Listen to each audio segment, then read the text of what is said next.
Čau! A veš, da večino odpadkov, ki jih dejansko zavržemo, so odpadki, ki jih kupimo s hrano, z živili. Jaz sem ugotovila z nakupovanjem hrane, da prinesem domov ogromno enih folij, ogromno enih vrečk, ogromno enih pakiranj. Testenine so bile pakirane, fižol je pakiran, vse je v konzervah, vse je pakirano in že predpripravljeno za kuho. Jaz razumem, v teh časih se nam mudi in je fajn, da vse že pripravljen, ampak a veš, da še nedolg nazaj so ljudje kupovali v svoje vreče, v svoje posode in točno to sem začela delati jaz. Ugotovila sem, da kupujem embalažo, ki jo plačam in potem jo samo vržem stran. In kaj je poanta tega?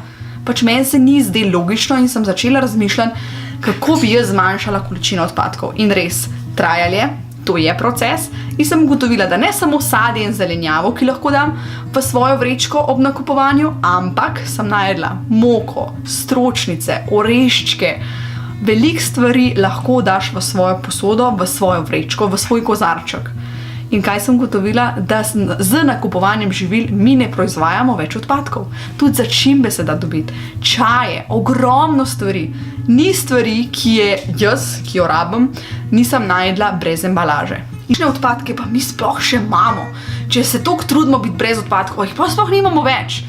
V bistvu tako, ti povem po pravici. Mi imamo še vedno odpadke in sicer večinoma je to steklo, karton, papir in organske odpadke. Organski odpadki so pretežni odpadek, ki ga mi imamo. Ampak jaz to ne smatram kot odpadek. Zakaj? V bistvu zato, ker ta organski odpadek jaz uporabljam še enkrat.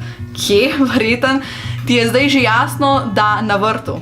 Jaz grem na vrt in ta organski odpadek, se pravi vse te ostanke sadja, zelenjave, tudi citruse, dam v tale koš vzadi, ki se imenuje organko, in vse to noč shranjujem, posujem tisti bokaši posip in v bistvu se naredi ena taka zmes. Ta zmes je lahko kot surovina, se pravi gnojilo za tvoje jagode, lahko za paradižnik, ki ga vzgajaš na balkonu, za marsikaj. In poleg tega, da dobiš to zmes ven, ki jo lahko uporabiš na vrtu, v visoki gredi, v loncu na balkonu, dobiš ven tekočino, ki je uporabna za dve stvari.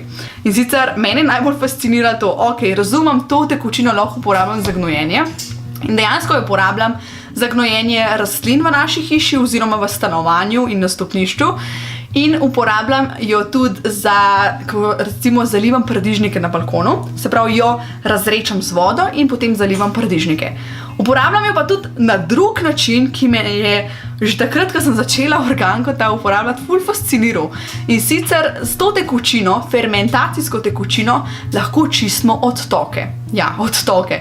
Jaz sem bila presenečena, da dejansko to deluje in jaz vedno, preden spraznim organkota, stočam ven tisto tekočino. V bistvu jo še vmes stočam, ker jo pač enkrat za odtok uporabljam, enkrat za gnojenje rastlin in dejansko je toliko v uporabi, da sem se navadila pač organkota že nekaj let nazaj uporabljati in zdaj ga imamo že cirka 3 leta. Organko nam je dal v bistvu to, da shranjujemo odpadke na enem mestu in to je naš koš.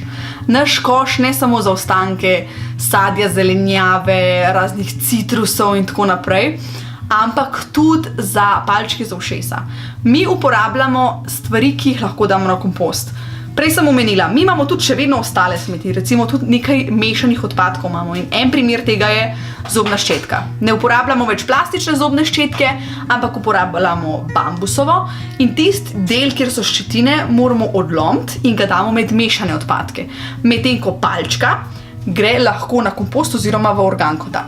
Tako da možnosti je ogromno. Imamo tudi palčke za ušesa, imamo zobno ščetko, šiljenje, se pravi te ostanke od šiljenja grejo lahko noter, vse, kar je razgradljivo. In meni to pomeni ogromno, ker imam svoj material za vrt, hkrati dobim pa še gnojilo. Tako da to je to. Če te zanima kaj več, kako izgleda kupovanje brez odpadkov, si poglej še na mojemu YouTube kanalu Mami na vrtu. Drugače me pa lahko tudi spremljaš na Instagramu in Facebooku, pa se vidimo naslednjič. Uživi pa čim več v ozonu. Čau!